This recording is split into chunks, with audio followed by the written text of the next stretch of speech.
이 아이는 단 3번의 기회를 모두 놓쳐버렸다.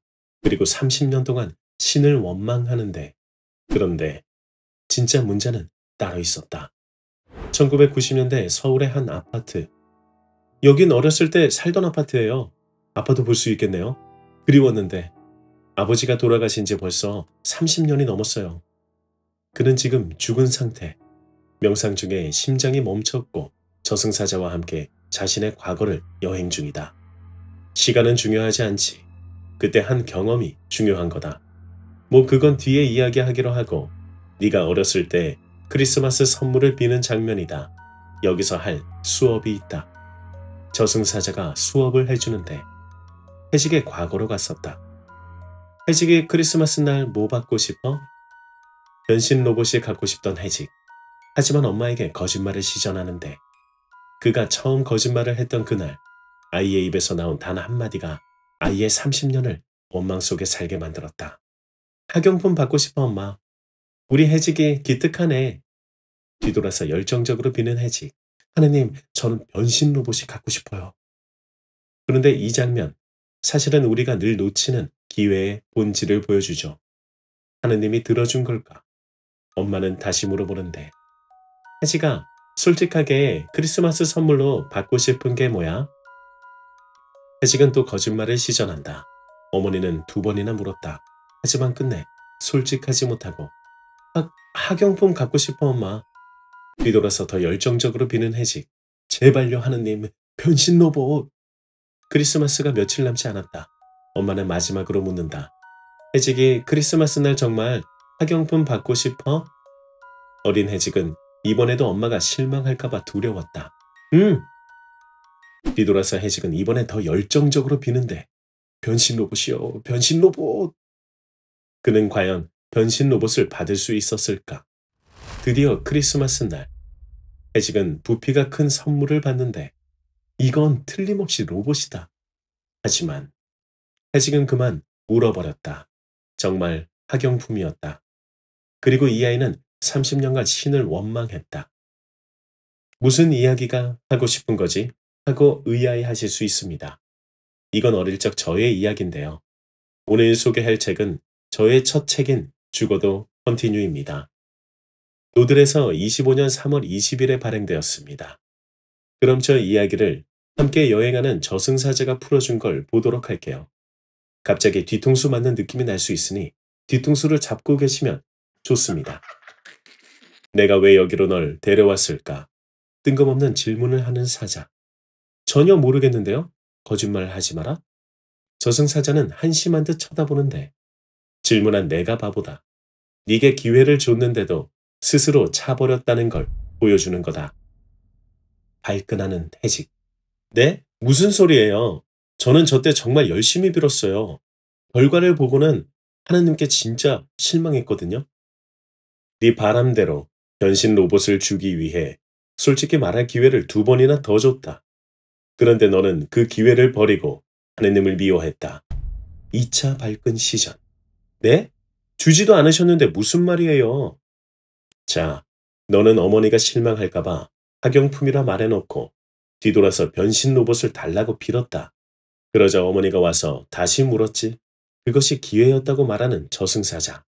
기회는 항상 내 옆을 스쳐 지나가죠. 이게 첫 번째 기회였다. 그런데 넌 어떻게 했지? 아, 그게 기회였다고요? 그래. 네가 생각하고 바라는 것은 어떤 형태든지 너에게 오게 되어 있고, 만약 네가 그것을 이룰 수 있는 상태라면 즉각 도래한다. 다만 상대방의 손에 쥐어진 채로 올 때도 있다. 지금이 바로 그 경우이다. 아니다. 너희 인간 세상에선 네가 원하는 대부분이 상대방에게 들려있다. 생각이 많아지나 여전히 모르겠는 해직. 제가 생각한 것이 상대방의 손에 들려서 온다는 거군요. 그럼 그걸 어떻게 얻을 수 있어요?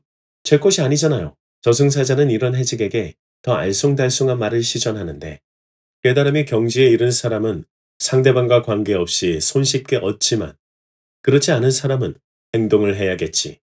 그것을 얻기 위해서 대가를 치러야겠지. 그 대가가 항상 동등한 것은 아니다. 결국 경지에 이른 사람이 손쉽게 얻는 까닭은 그들은 자신을 보지 않고 상대방을 보기 때문에 가능한 것이다. 즉 상대의 입장에서 생각하면 언제든 얻을 수 있다. 이번 수업은 알쏭달쏭한데요. 간단하다. 바라는 것을 생각하면 그것이 상대방의 손에 쥐어진 채로 너에게 온다. 너는 그것을 얻기 위해 행동을 취해야 한다. 깨달음이 극에 달하면 행동을 하지 않아도 되지만 대부분은 그렇지 않기에 행동이 무조건 수반된다. 이것뿐이다. 그런데 만약 제가 할 수 없는 상태라면요? 어릴 때야 말만 하면 된다고 하지만 어른인 경우 그렇지 않은 경우가 많잖아요. 그래. 그래서 자신이 아닌 상대방을 봐야 한다고 말한 거다. 상대를 보면 그걸 얻을 수 있는 해답이 나온다. 하지만 대부분이 자신만 보기 때문에 상대방을 보지 못하지. 상대방이 내게 소중한 걸 원하면 어떻게 해요? 그건 너의 선택이지. 지킬 것인가? 내주고 가질 것인가? 너무 어려운데요. 100억을 줄 테니 네 여자친구를 내놔라. 이러면 어떻게 해요? 카지노에 놀러갔던 어느 부부가 등장하는 영화처럼 말이죠. 그건 너의 선택이라니까. 100억에 여자친구를 내줄 거냐? 아니요. 1조를 준다 해도 싫은데요. 그런데 1조면 여자친구가 더 혹하지 않을까요? 말이 그렇다는 거죠. 자그마치 1조니까요. 만약 1조가 있더라도 마음그릇에 담지 못하면 결국 그 돈은 없어지게 되어 있다. 벼락부자가 금방 무일푼이 되는 것처럼 말이지. 그런데 자기 마음그릇이 어떤 상태인지도 모르니 참... 정형화된 수치가 보이지 않는 삶이 훨씬 가치 있고 재미있기 때문이다.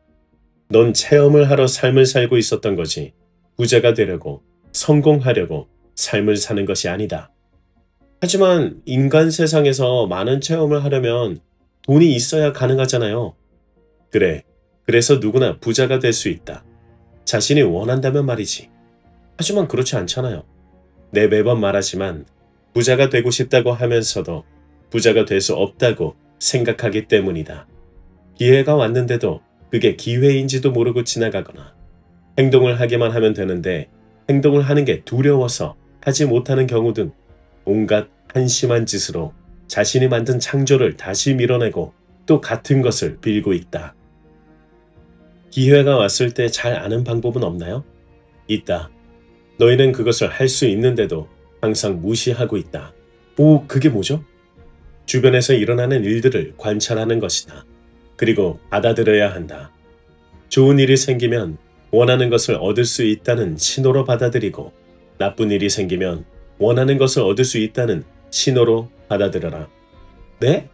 좋은 일과 나쁜 일 모두 얻을 수 있다는 신호로 받으라고요? 좋은 일은 좋기 때문에 확신의 신호가 된다. 나쁜 일은 나쁘기 때문에 마음그릇을 넓힐 신호로 받아들일 수 있다. 그럼 결국 그릇이 넓어진 만큼 리듬을 찾는다. 또한 나쁜 일은 성장의 기회로 바라볼 수 있다. 그럼 성장과 함께 좋은 일들이 생기지. 그럼 다시 확신을 하게 되고 이렇게 점차 성장할 수 있다. 지금까지 설명 중 가장 명쾌했어요. 저승사자는 해직을 쥐어박았다. 아, 왜 이러세요? 나의 모든 설명이 명쾌하다. 네가 멍청이라서 계속 설명하는 수고를 하고 있다. 치, 때릴 필요는 없잖아요. 또 맞고 싶냐? 아니요. 아닙니다. 그럼 자신이 원하는 걸 얻으려면 어떻게 해야 할까? 네? 생각만 하면 된다면서요? 그렇지. 그런데 자기가 진정 원하는 걸 얻으려면 말이다. 네? 그것도 생각하는 거 아니에요? 너희는 하나이지만 너희 각자가 체험할 것은 다르다. 돈 10,000원으로 무엇을 할지 사람마다 다른 것처럼 각자가 체험할 것을 스스로 정하고 만들어야 한다. 하지만 시기심과 질투심에 휩싸여 다른 사람이 만들어 놓은 창조를 따르려 하지. 그럼 내 장담하는데 100% 일을 그르치게 된다. 그래서 자신을 아는 수업을 먼저 한 것이다. 자신을 안 뒤에 목표를 정해야 한다. 그리고 목표는 무조건 자신과 상대의 공동 이익을 추구해야 한다.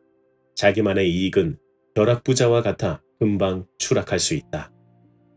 저의 원형은 호메로스니까 글을 써서 사람들에게 가치를 전한다? 이렇게 하면 될까요? 돈은 어디 갔지? 돈은 그냥 따라올 것 같은데요. 저는 호메로스잖아요. 스테디셀러 일리아스의 저자. 제가 글을 쓰는데 당연히 돈은 따라오겠죠. 절반 정도는 좋은 생각이다.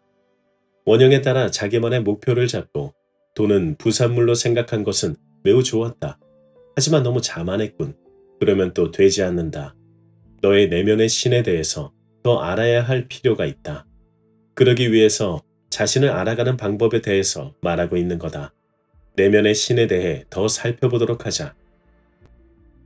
그럼 어떻게 해야 하나요? 네 팔이 스스로 움직이는 것 같으냐? 누군가 명령해서 움직이는 것 같으냐? 네? 또 무슨 소리람? 제 스스로 움직이죠. 팔을 움직이겠다는 생각을 했기에 뇌에 신호가 보내지고 그 뒤에 행동으로 팔이 움직여지지. 그런데 그 생각은 누가 했는가? 저죠?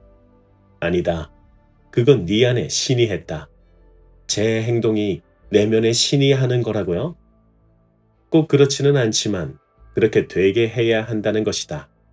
이건 또 무슨 소리예요? 저 정말 혼란스러워서 울 것 같아요. 사람들은 자신이 행위자라고 생각한다. 자기 몸을 움직여서 일을 한다고. 그래서 힘이 들고 지친다. 그러나 그 행위를 자신이 아닌 신이 하게 하면 힘들거나 지치지 않는다. 너는 목격자일 뿐. 행위는 신이 하도록 해야 한다. 제 아내 2명 중 본래에 나가 행위를 하도록 해야 한다는 거죠. 하지만 그게 누가 하는 것인지 어떻게 알죠? 몰입이다. 그저 한 생각에 집중했을 때 너도 모르게 잘 되는 느낌. 전 수업에서 말했던 것처럼 그 몰입 상태를 계속해서 만들 수 있다. 처음은 1분도 안 될지 모르지만 점차 1시간 그리고 24시간 내내 가능해진다. 너는 뒤로 물러나라. 모든 행위는 내면의 신이 한다. 몰입이 되기 전까지는 준비운동처럼 뭔가 필요한 과정이 있지 않을까요? 이렇게 말하고 행동해 보아라. 내 안의 신이 행동한다. 나는 그저 바라본다. 나는 그저 바라본다고 생각하니 마음이 더 편해지는데요? 뭔가 무임승차한 것 같아요. 네가 개입하려 들면 신은 곧바로 너에게 자리를 내어준다. 그만큼 양보가 빠르다. 하지만 개입하지 않으면 신은 지치지 않고 널 계속해서 이끌어줄 것이다. 신이 이끌어주는 느낌은 어떤 걸까요? 일을 해도 지치지 않지. 그리고 감정도 없다. 그저 하고 있다. 꾸준 일이라는 개념도 없다. 좋은 일이라는 기쁨도 없다. 멍한 것처럼 보일지도 모른다. 하지만 그것이 가장 좋다. 너의 안에서 신이 행동하도록 하는 것이 모든 면에서 가장 좋다. 개입을 하는 순간 너의 시야는 에고가 가진 경험 안에 갇히게 되고 신이 가진 무한한 능력을 제한한다. 그럼 에고는 대체 왜 있는 거예요? 사사건건 방해만 하는 셈이잖아요. 모든 것은 있음으로 완벽하다. 에고 또한 완벽에 이바지한다. 거울방에서 수업했듯이 너를 성장시킬 수 있도록 도움을 주는 것이 에고다. 에고를 불편한 존재로 받아들일 게 아니라 성장의 도구로 받아들여야 한다. 자신을 아는 수업이 이어지는데 사자님, 잘 안 돼요. 답이 전혀 떠오르지 않아요. 그럴 줄 알았다. 하지만 방법이 있다. 싫어하는 것들을 떠올려 보아라. 인간 세상에서 네가 싫어했던 것들, 어쩔 수 없이 참았던 것들을 말이다. 네, 알겠어요. 해직은 앉아서 생전에 싫어했던 것들을 떠올리기 시작했다. 역시 매일 하는 출근과 교통체증, 지하철의 부대낌, 캄캄한 아침 사무실. 제일 싫었던 것은 상사 비위 맞추기였어. 생존하기 위해 견딜 수밖에 없는 괴리감들. 저승사자는 해직이 살짝 꿈틀대는 걸 보고 말했다. 많은 것들이 떠오르나 보구나. 더 이어서 찾아도 되고 여기까지만 해도 괜찮다. 와, 너무 많은데요? 제가 싫어하는 것들은 어떻게 이렇게 금방 떠오르죠? 그게 에고가 작동하는 방식 중 하나이기도 하다. 자신이 싫어하는 것을 받아들이지 않고 멀리하려 하지. 그 작동 방식을 이용해서 싫어하는 것을 힘들이지 않고 찾아낼 수 있다. 하지만 좋아하는 것을 찾으려면 쉽지 않을 것이다. 좋아하는 건 왜 떠오르지 않을까요? 싫어하는 것에만 초점을 맞췄던 너의 습관 때문이지. 좋아하는 것에 초점을 맞추면서 살아가지 않았기 때문이다. 만약 좋아하는 것에만 초점을 맞췄다면 그 분야에서 성공했을 것이다. 대부분이 좋아함을 포기한다. 그게 세상을 사는 방식이라면서 말이지. 정말 기가 찰 노릇이다. 좋아하는 것들을 마음껏 느끼고 체험하라고 세상에 보냈는데 그러지 않고 후회하는 너희 인간들이나. 해직은 저승사자의 화제가 또 확장될까봐 빠르게 질문했다. 제가 떠올린 싫어하는 것들이 자신을 찾는데 어떻게 도움이 될까요? 핵심을 파악했구나. 그것 참 장하다. 싫어하는 것들을 떠올리면 그것을 하지 않기 위한 방법을 모색할 수 있다. 그 모색 과정에서 자신을 알아갈 수 있지. 너는 이미 죽은 몸이지만 만약 살아있다면 네가 싫어하는 것을 하지 않기 위해 뭘 해야 할까? 회사를 다니지 않고도 돈을 벌 수 있는 걸 찾아봐야겠죠. 그런데 넌 왜 살아있을 때 하지 않았지? 회사 일만으로도 벅찼으니까요. 웃기는군. 일하지 않는 시간도 충분히 있었는데 말이다. 그냥 네가 안 한 거겠지. 그게 그럴지도 모르겠네요. 퇴근하면 쉬어야 한다는 생각만으로 가득했으니까요. 다른 걸 하려고 하지 않았어요. 대부분이 그렇다. 거기서 뭔가를 하는 사람들은 자기 인생을 살 수 있다. 주말에 뭐라도 했다면 좋았겠죠. 그래, 그걸 시작하는 사람과 시작하지 않는 사람은 분명한 차이가 있다. 일단 시작해보는 것이 중요하다. 자신을 알려면 시작을 해봐야 된다. 그래야 더 잘 알 수 있다. 막상 뭔가를 하려고 해도 뭘 시작해야 할지 모르는 사람이 대부분이지 않을까요? 그래서 싫어하는 것들을 떠올려 보는 거다. 그걸 하지 않으려면 뭘 해야 할까 찾는 것이지. 그리고 곧바로 행동에 옮기는 거다. 행동이야말로 진정한 체험이라 할 수 있다. 생각만으로 모두 다 된다고 하지 않았어요? 생각은 행동을 이끌어낸다. 생각은 너의 내면의 신이 나와서 발현하게끔 한다. 발현하고 있는데 너의 에고가 쓸데없는 생각으로 한계를 만든다. 이거 해서 뭐해? 이게 돈이 되나? 이거 하려면 돈이 필요한데 이건 내가 감당하기 힘들 것 같아. 이런 생각들이 왜 일어날까? 글쎄요. 에고는 뭐든 가지려 하는 성질 아니에요? 그런데 왜 막는 거죠? 더 가지려면 더 행동해야 할 텐데 말이죠. 신에게 자리를 뺏길까봐 그러는 거지. 너의 내면의 신이 행동을 하려 할 때 본인은 뒤로 물러나게 되기 때문이다. 그래서 온갖 부정적인 생각을 떠올리게 해서 너의 행동을 막는다. 뇌도 같은 활동을 한다. 네? 뇌도 그렇다고요? 뇌는 에고 편이에요? 뇌는 편이 없다. 그저 육체를 유지하기 위해 존재할 뿐이지. 너의 모든 신체 구조는 생존을 위해 맞춰져 있다. 그리고 완전 자동으로 돌아가지. 네가 굳이 생각을 하지 않아도 되게끔 말이야.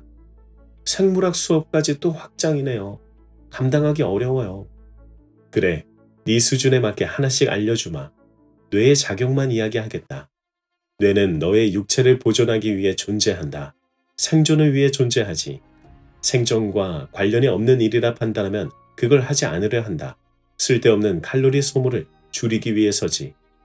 뇌는 경험에 의한 기억을 빠르게 떠올린다. 1 더하기 1이 2라고 바로 연산할 수 있도록 이미 구축을 다 해놓았다는 소리다. 생존에 있어 모든 걸 구축해 놓았지. 그런데 네가 다른 생각을 해서 행동을 하기 시작하면 낯선 환경에서 새로운 정보를 받아들여 그걸 해석해야 한다. 그럼 칼로리를 소모하게 되지. 생존과 무관하게 칼로리를 소모하게 된다고 판단하는 것이다. 그래서 새로운 행동을 하려고 하면 과거의 비슷한 경험을 떠올리는 거지. 이는 부정적인 생각을 떠올리게 만드는 에고의 활동과 유사하다. 아, 이해됐어요. 에고보다 뇌의 작용을 설명해 주시니 이해가 훨씬 빠른데요? 그래, 한정된 시각에서 벗어나질 못하는구나. 그래도 괜찮다. 알면 됐다. 그럼 생물학 수업도 해볼까? 잠깐만요. 아직 자신을 알아가는 수업 중이라고요. 다 한 거 아니냐? 이해했다며. 아니, 그래도 행동해야 한다는 말만 하신 거잖아요. 행동을 하게 되면 자신이 잘하는 것과 잘못하는 것을 발견하게 된다. 그럼 자신이 잘하는 것에 한해서 방법을 모색한다. 그리고 다시 도전한다. 그런데 시작을 하려고 하면 이것도 해야 하고 저것도 해야 하는 등 준비할 게 떠오르기도 하고 또 시작한 이상 완벽하게 해야 하잖아요. 그게 바로 문제다. 완벽할 필요가 없다. 시작을 하는 순간 이미 어느 차원에선 그것이 완벽하게 되어 있다. 문제는 시작을 한 뒤에 포기하지 않고 계속하는 것이다. 그런 부족한 점들을 발견하게 되고 그것을 채우기 시작한다. 그러면서 완벽하게 만든다. 빅뱅을 보여주지 않았느냐? 처음은 먼지였다. 먼지에서 모든 것이 시작된 것이다. 하나씩 하나씩 뻗어나가며 말이지.